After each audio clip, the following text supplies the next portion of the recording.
We've all seen it happen. You're in a big meeting, maybe just a get-together with friends, and there's that one person. They're just sitting there, not saying a word for, I don't know, an hour. And then, right when it matters most, they drop one sentence. Just one. And it completely reframes the whole conversation. It makes you wonder, why are some of the smartest people we know also the quietest? It's a great question. And it's not just, a personality quirk. It really points to a fundamental difference in how they manage their cognitive resources. So today, that's what we're doing, a deep dive into the psychology of it all. We want to get inside the mind of, for lack of a better term, the silent genius. And the source material we have gives us a really fascinating way to look at this. It's not just about introversion. It's about the clash between surface-level chat and this real need for deep, rigorous thinking, and also the role of cognitive control. So for you listening, the mission today is to start seeing the difference between silence that means I'm not interested and silence that's actually a sign of some really intense, high-level thinking going on. Precisely. We've pulled out some key psychological explanations from the sources that I think really clarify this whole pattern. They give us a framework to understand the sort of internal logic that decides when to talk and when to just listen. Okay, let's unpack this. And I think the best place to start is with the most basic difference of all. This real hunger for depth in a conversation. Right, so the sources kick off by analyzing why so many highly intelligent people almost physically recoil from small talk. Their brains just thrive on complexity, on finding patterns and connecting different bits of information. So when a conversation stays purely social, the weather, how bad the traffic was, it just doesn't meet that intellectual threshold for them. It's about utility, isn't it? It feels like the genius mind is doing a constant cost-benefit analysis on every interaction. If a conversation isn't for exploring an idea or solving a complex problem, it's not just boring, it's inefficient. That's the perfect word for it. It's inefficient. And we need to think about the cognitive cost here. Their minds aren't just idling. They are hungry for stimulation. Think of it like a Formula One engine. It's built to run at 15,000 RPM. If you just let it idle in traffic, it's not just wasting its potential. It's actually burning mental fuel just to hold itself back from tackling a real problem. Wow, okay. So when they're stuck in that kind of surface-level chat, it's actually mentally tiring for them. The conversation isn't just unstimulating, it's actively costly. It's taking up brain space that could be used for something. Well, something productive, like working through a theory or planning a project. They're being forced to trade a high-yield internal task for a zero-yield external one. And the silence that we see, that withdrawal, it's a self-preservation mechanism for their own productive thought. They naturally pull back into their internal world where all the interesting stuff is happening, the complex systems, the ethical dilemmas, whatever it might be. They're choosing the intellectual food they actually need. But this brings up a really important point of friction, and I think you, the listener, need to consider this. How do we tell the difference between this intellectual hunger and just, basic social awkwardness? Are we just putting a romantic spin on shyness by calling it the silent genius? That's the million-dollar question, and the sources are actually very clear on this. Shyness tends to come from a fear of being judged, from social anxiety. This strategic silence, though, it comes from a disinterest in the content. And the difference is obvious when the topic shifts.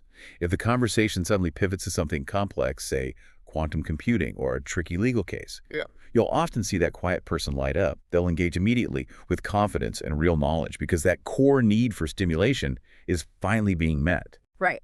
So the rejection is almost always about the topic, not the person they're talking to. They're just waiting for the right signal, for the starting gun. And when it fires, they can be the most engaged person in the room. And this, I think, leads us perfectly into our second big idea, which is maybe the most fascinating part of this whole thing. We have to talk about what's actually happening inside their head during that silence. Exactly. Because the silence isn't always passive. It's not just an absence of something. Very often, it's an active and very complex mental process at work. It's called cognitive inhibition.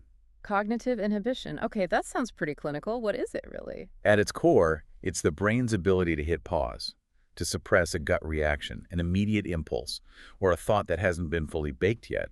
It's basically the brain's own sophisticated quality control department, a key part of our higher order executive function. So it's funny, we usually think of intelligence as how fast you can think. But what you're saying is sometimes intelligence is about how well you can stop yourself from thinking out loud. That's it, precisely. For most people, a fast-paced conversation demands a quick response, just to keep up. That response is often raw, maybe a bit emotional. But the highly intelligent mind, it hits that cognitive brake pedal hard. That silence you're observing is the physical proof of inhibition in action. It's the time it needs to run its internal checks. Okay, so let's break down what those checks are, because this isn't about being a slow thinker. It's about rapid internal processing. What's going on in that quiet moment? Well, they're engaging in what we call metacognition, basically, thinking about their own thinking. Yeah. And applying some serious filters. They're checking the idea against everything they already know. They're looking for flaws. They're thinking about counter arguments. And they're filtering out any emotional baggage or data that's just not relevant before they craft what they think is the optimal response. So the silence you see isn't a blank space. It's actually the sound of all this deep processing and refining happening. They want to make sure that what they say isn't just an opinion. They want it to be a polished, synthesized piece of knowledge. They just value accuracy and substance way more than conversational speed.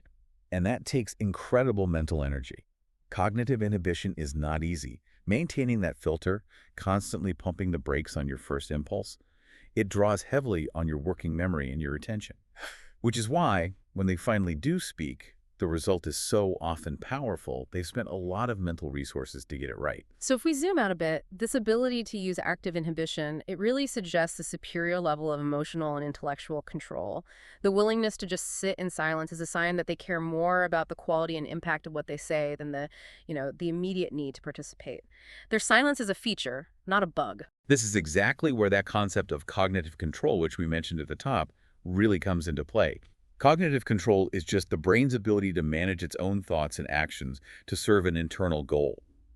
For the silent genius, that goal is high-fidelity communication, to minimize mental noise.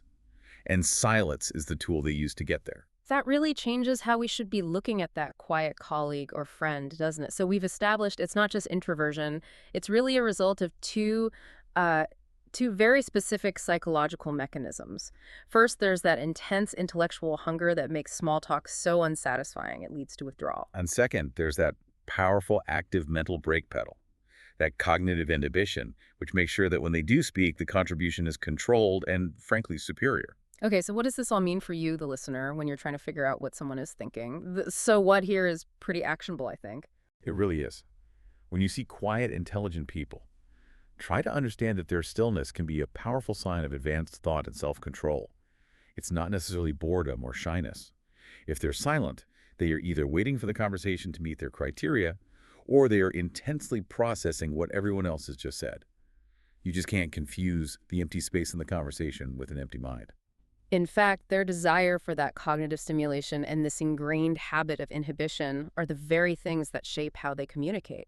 Silence becomes a hallmark of their entire intellectual approach.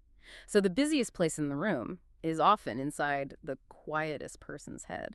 And that kind of leaves us with a final thought to chew on. We've talked about how silence can signal depth and control, how the decision not to speak is often a deliberate, high-level choice.